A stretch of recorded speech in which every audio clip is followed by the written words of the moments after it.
You think you're just looking at lines on a screen, but you're stepping into a meat grinder. 90% of applicants break before the first level ends, and the ones who survive the top tiers inevitably look into the mirror and realize they have become a complete ghost. Every step up costs a piece of your soul, and by the final level, you will face the tattered morality of choices you can never unmake. Part 1.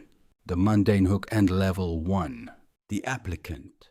You are sitting in your apartment on a Tuesday night, scrolling through job listings. You have a degree in international relations. You picked up a minor in Arabic because your advisor said it would open doors. You have applied to 30 jobs in the last 2 months. Consulting firms, think tanks, us. Nobody has called you back. Welcome to Shadow POV, where we dismantle the systemic illusions of existence. Then you find it, a listing on the CIA website for an operations officer. The description is vague on purpose. Collect foreign intelligence, conduct covert operations, serve your country in ways that matter. There is no salary listed, no office location, just a button that says apply. You click it, spending 3 hours detailing every address, foreign contact, and mistake you have ever made since turning 18. You click submit. 4 months later, a blocked number calls. A calm woman asks if you are still interested, inviting you to Northern Virginia. You tell no one. You enter a windowless room where a man in a blue blazer builds your psychological profile, testing your comfort with ambiguity and your ability to lie without flinching. Then comes the polygraph. Wires bind your chest, fingertips, and abdomen. Your palms sweat as questions probe your deepest secrets. You answer honestly, terrified the machine will catch you. It won't, but your ignorance is their leverage. 6 weeks later, the call arrives. You are accepted. Your old life is dead, buried under a mountain of non-disclosure agreements. Before we uncover the next dark level of this transition, hit subscribe to support the channel. Let us find out what happens next. Part 2. Level 2. The Trainee. Welcome to the farm. Your entry into this hidden world is now final, marked by a quiet departure from everything you once considered secure. They send you to a specialized facility hidden in the dense Virginia wilderness that everyone simply calls the farm. 9,000 acres of swamp, heavy forests, and tactical training structures wrapped in high-voltage fences and monitored by unblinking thermal cameras. For the next 18 grueling months, this isolation becomes your entire reality, reshaping your biological clock and breaking your civilian habits. You wake up at 5:008 Fen, sharp into freezing mist, running miles before breakfast until your lungs burn and your mind clears. Then you sit in sterile, windowless classrooms learning about shifting foreign dynamics, intelligence history, and the foundation of everything Tradecraft. Tradecraft is the agency's gold term for spy skills, the systematic art of operating invisibly in hostile terrain. This is where your psychological baseline fundamentally shifts. You enter as an ordinary person who views a crowded city as just streets and shops. But the instructors slowly dismantle that naivety. They rebuild your brain to process environments as raw, tactical data. Every street corner becomes a grid, and every stranger becomes a potential threat or a temporary shield. You learn surveillance detection, training your eyes to spot the vehicle that stayed behind you for 4 turns. You notice the quiet woman who drank coffee near your apartment and now sits on a bench outside your hotel. You learn to recognize patterns normal people miss, internalizing a permanent hypervigilance. Trust is now your greatest liability. Part 3, Level 2, continued the mastery of Tradecraft. Once your mind adapts to this permanent state of hypervigilance, the true mechanics of subversion are introduced to break your lingering civilian dependencies. The training rapidly accelerates from mental observation to the physical manipulation of reality. You learn to pick high-security locks in complete darkness, feeling the tumblers drop by touch alone. You learn to photograph stacks of hostile documents in under 30 seconds using specialized macro lens setups. You learn to plant microscopic listening devices inside mundane objects that target profiles never check a desk pen, a power strip, a wooden picture frame. Then come the dead drops, the cold heart of non-attributable logistics. You learn how to leave an operational package in a hollowed-out brick inside a public park wall at exactly 3:15 pence. Bam! Walking away without a single backward glance. You master retrieving an encrypted message taped under a city bench without breaking your walking stride. You signal a foreign asset using basic chalk marks on a neighborhood mailbox, or a specific arrangement of mundane objects on an office windowsill. Everything is masterfully designed to look like absolutely nothing. The instructors relentlessly grade your operational executions across Maryland and Virginia. They hunt you aggressively using physical teams and digital interceptions. If they catch you 3 times, you're instantly washed out. The structural failure rate hovers around 40% because the pressure is designed to crack the fragile. The survivors are simply those who can compromise their core morality at 2:00 p.m. and smoothly eat dinner with classmates at 6:00 p.m. You graduate at the top of your class, receiving a badge, a cover identity, and an official posting overseas as a CIA case officer.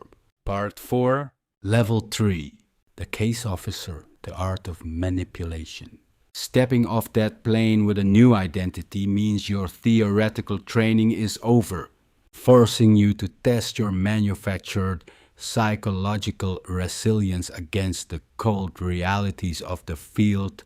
Your first official assignment drops you into a heavily fortified embassy within the Middle East.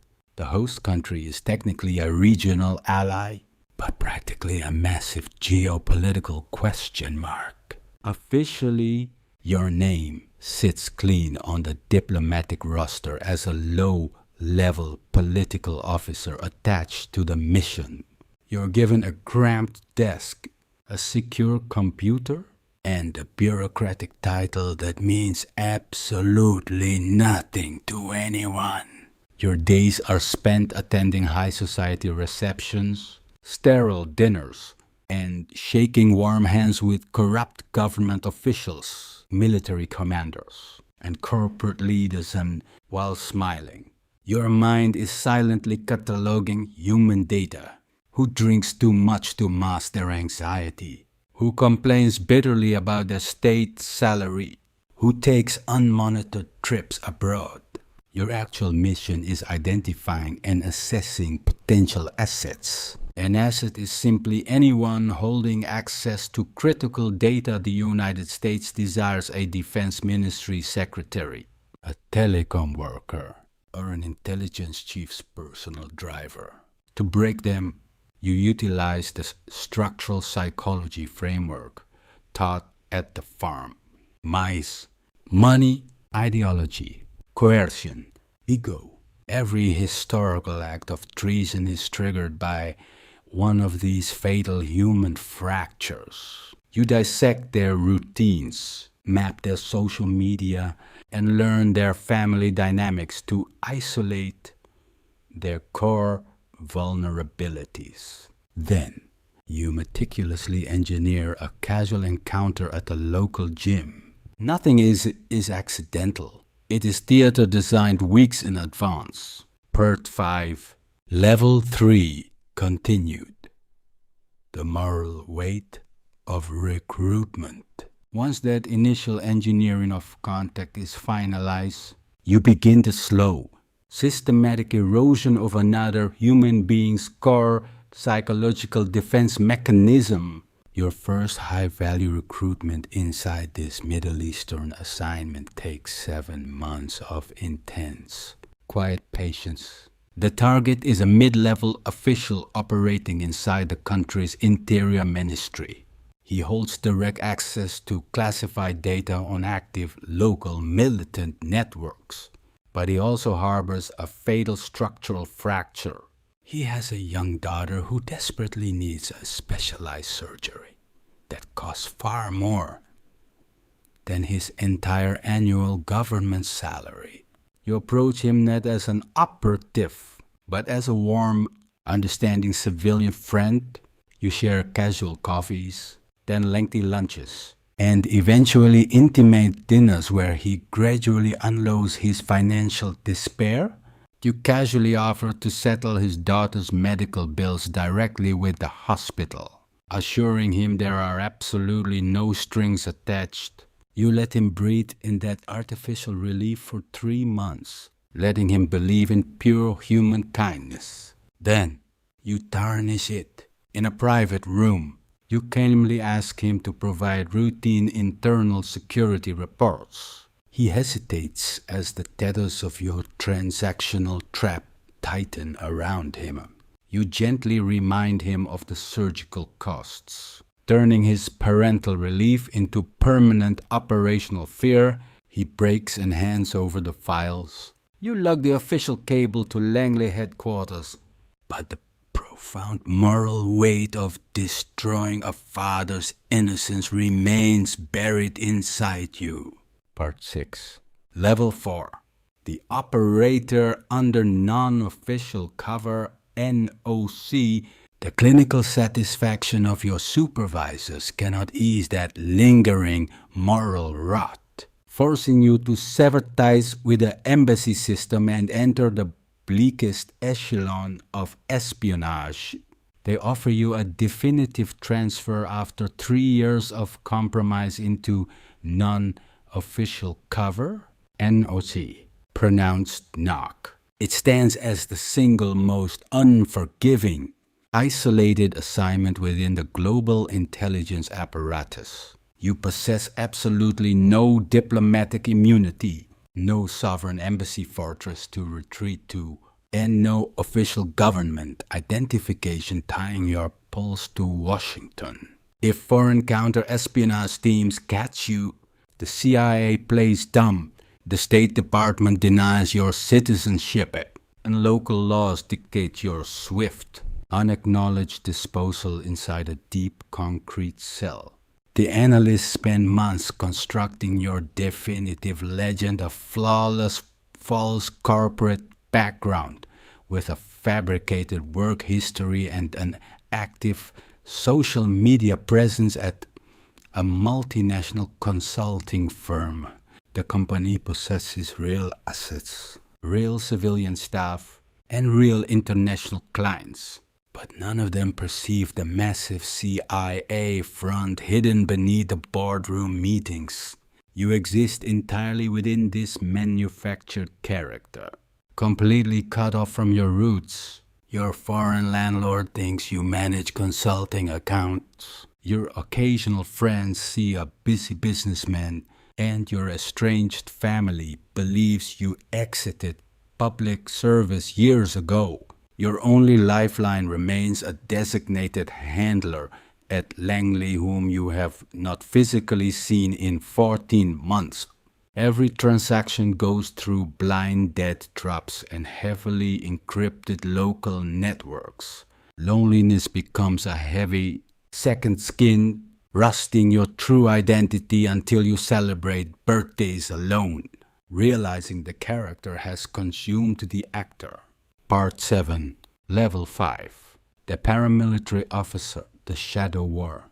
When the lines of your true identity completely blur into the corporate theater of your legend, a single tactical error can violently shatter your fragile isolation. They pull you out of NOC work after a razor-thin close call in Southeast Asia, where a hostile counter-espionage unit compromises your network. Photographed in a crowded, wet market alongside an active asset, your cover identity dies instantly, forcing you into the unacknowledged underbelly of Langley, the Special Activities Center. This is the CIA's Paramilitary Division, a clinical machinery built for deniable kinetic operations where conventional military boots cannot tread. For 6 grueling months, you undergo intense combat training designed to turn human instinct into pure calculation. You master close quarters battle, specialized demolitions, and every foreign weapon manufactured within the last 50 years. You endure high-altitude parachute jumps, free-falling from 25 feet through freezing darkness before deploying your canopy at the absolute limit.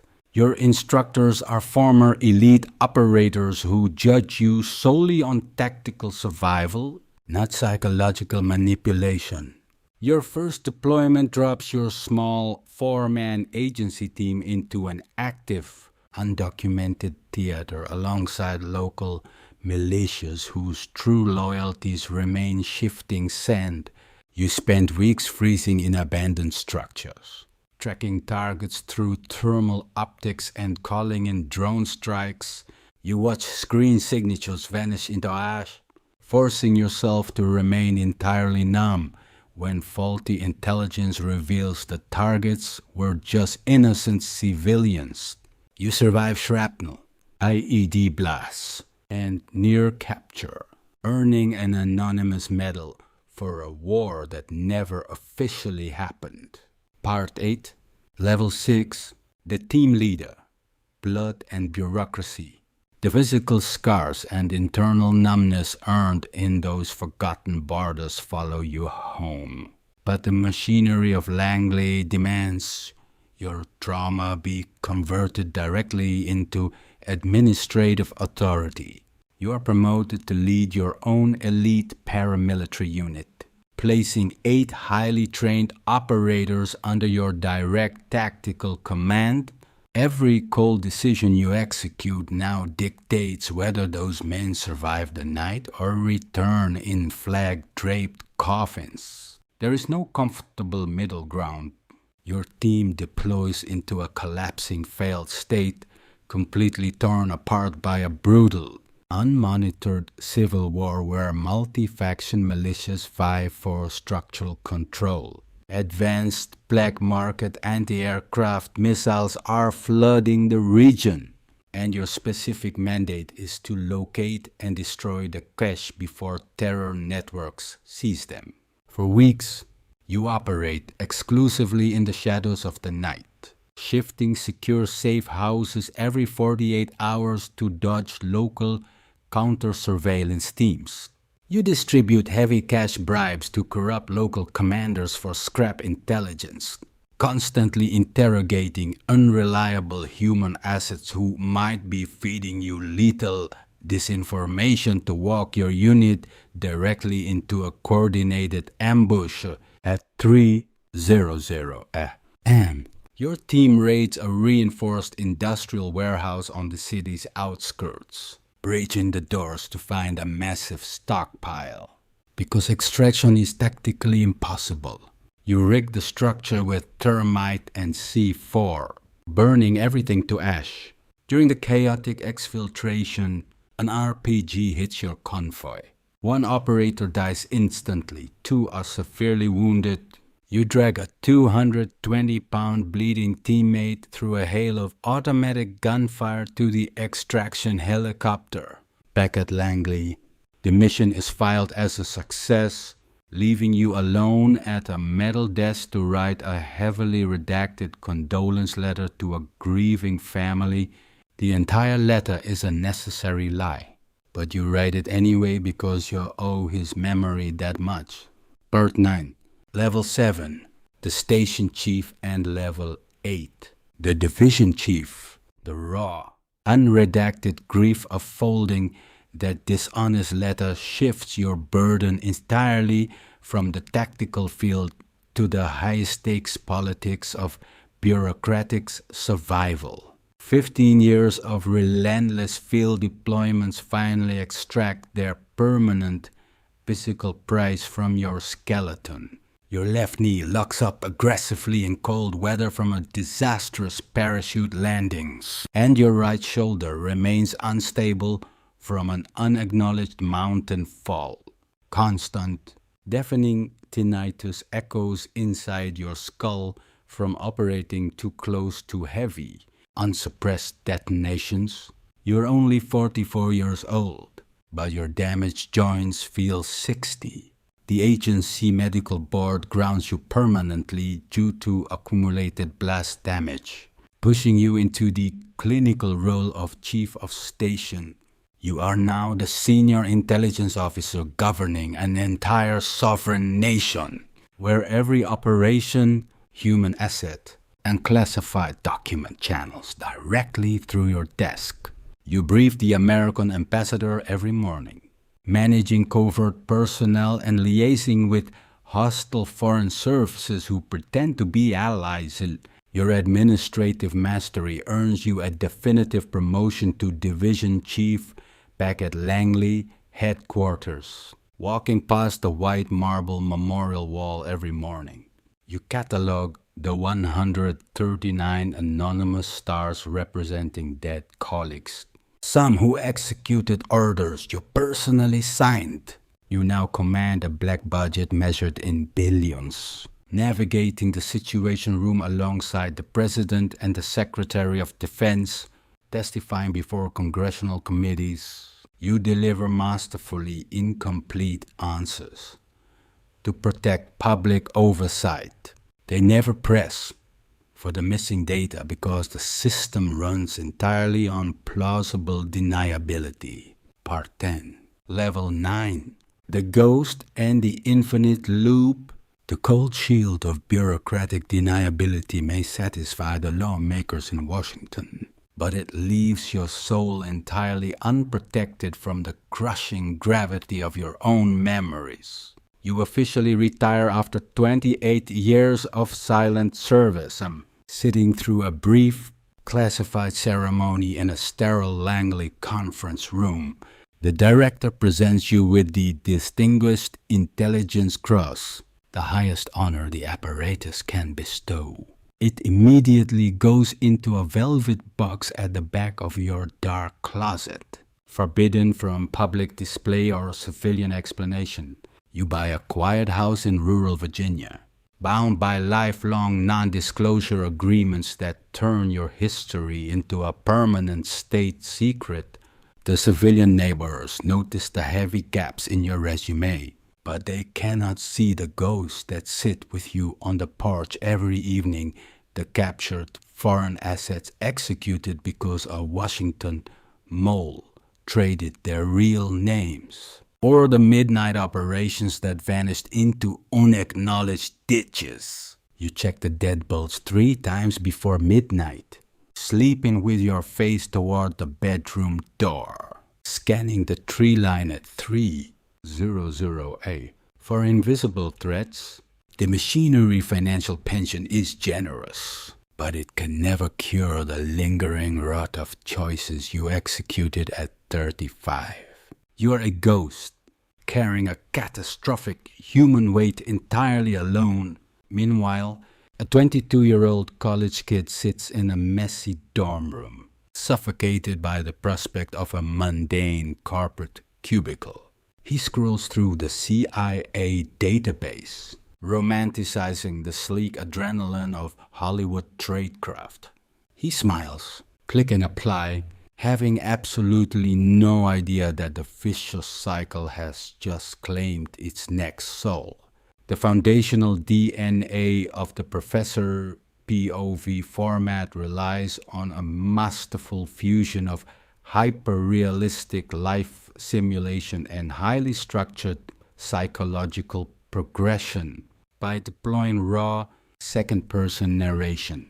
The storytelling directly forces the audience to navigate extreme, unacknowledged professions and dark institutional systems from an internal perspective.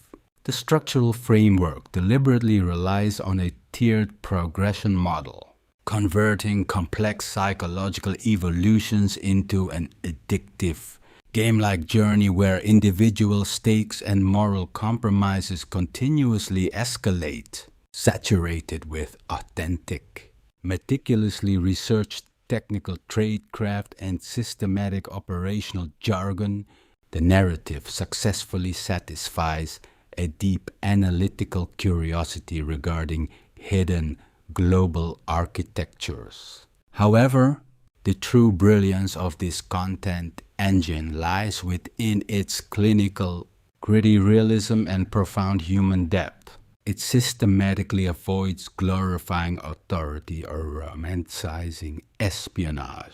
Instead, every single narrative arc inevitably concludes by calculating the devastating, permanent cost of success, unending psychological trauma, total isolation, and the complete erosion of identity. The profound lesson embedded within this dark trajectory is the reality of extreme compartmentalization.